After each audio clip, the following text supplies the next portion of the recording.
যখন আপনি মঞ্চে বক্তব্য রাখবেন, মঞ্চে বক্তব্য রাখার সময় আপনার বক্তব্য এত সুন্দর হতে হবে, মঞ্চের বাইরে যারা বসে আছে আপনার বক্তব্য শুনছে তাদেরকে এমনভাবে আকৃষ্ট করতে হবে, সেই শ্রোতারা মনে মনে ভাববে কি সুন্দর কথা বলছে।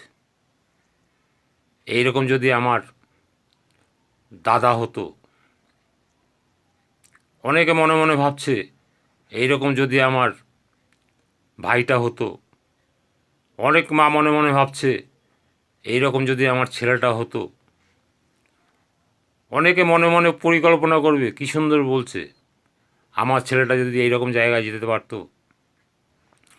কোনো মেয়ে বলবে এরকম যদি আমার স্বামী হতো, আমার স্বামীটা গায়ে হাত দেয়, এরকম যদি ভালো স্বামীটা হতো। আপনাকে দেখে নানা রকম মানুষ পরিকল্পনা করবে, আপনাকে দেখে মানুষ নানা রকম জীবনযাপনের কথা ভাববে। তখন আপনার নেটওয়ার্ক সাকসেস হবে, নেটওয়ার্কের জয় হবে, আপনার জয় হবে। আর আপনার বক্তব্য যদি অগা বক্তব্য হয়, হল যা চাইছে আপনাকে সেই বক্তব্য রাখতে হবে।